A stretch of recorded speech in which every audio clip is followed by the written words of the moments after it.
السلام عليكم ورحمة الله وبركاته. بسم الله الرحمن الرحيم.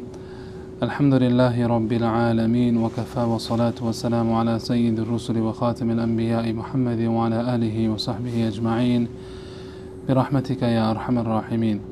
اللهم صل على محمد وعلى آل محمد كما صليت على إبراهيم وعلى آل إبراهيم إنك حميد مجيد. اللهم بارك على محمد وعلى آل محمد كما باركت على إبراهيم وعلى آل إبراهيم إنك حميد مجيد. رب اشرح لي صدري ويسر لي أمري واحلل عقدة من لساني يفقه قولي. Alhamdulillah, continuing on with the series of Quran connection. Inshallah, tonight you will find our Imam reciting Surah Luqman, the chapter of Luqman, the wise.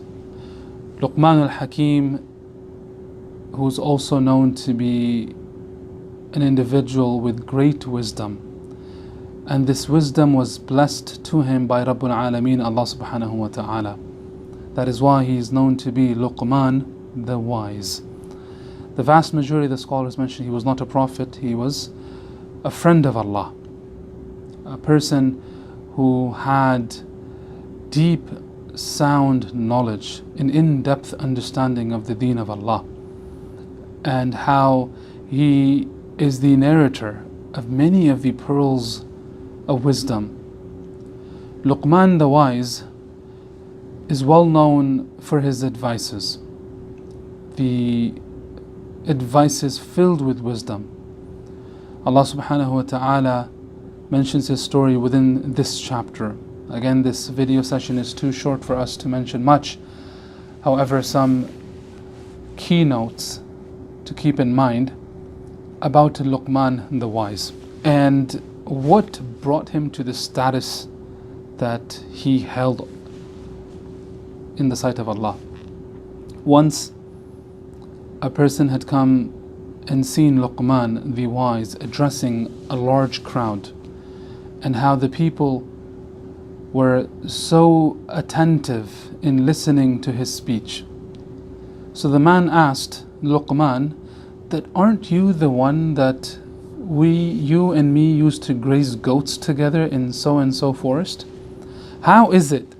What have you done that Allah subhanahu wa ta'ala has given you such a high rank, such a high status, that people flock towards you just to listen to what you have to say? So Luqman the wise, he mentioned, I do too. One, I always speak the truth. And second, I avoid useless things.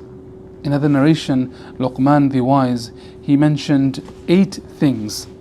And as I go and cover these 8, let's see and pause for a moment to know, are we recipients, are we hosts of these qualities or not?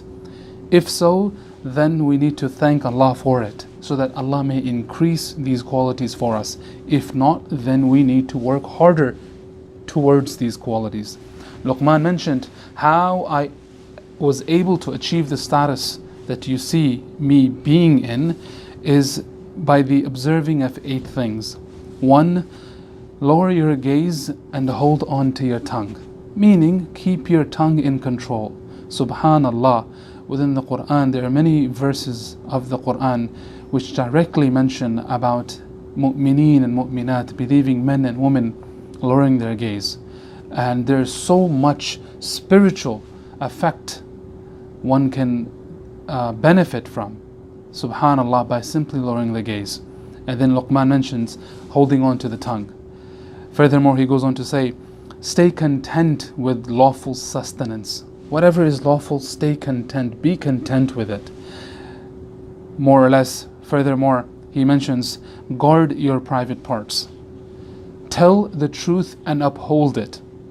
Fulfill the pledge. Any promise you make sure to see through it. Honor the guest.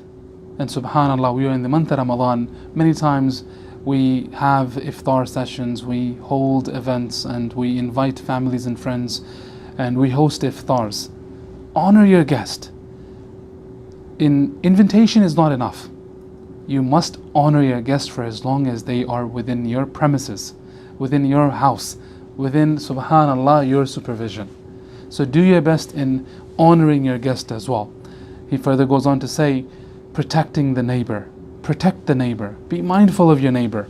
And lastly, observe silence against wasteful speech and leave off all useful indulgences. So subhanallah, how many of these qualities do we have? If we're blessed with even one, alhamdulillah. Let's try and strive towards all 8, inshallah. May Allah subhanahu wa ta'ala make this Ramadan a means of gaining closeness to Rabbul Alameen. With that I'll end. ربنا تقبل منا إنك أنت السميع العليم. سبحانك اللهم وبحمدك أشهد أن لا إله إلا أنت أستغفرك وأتوب إليك.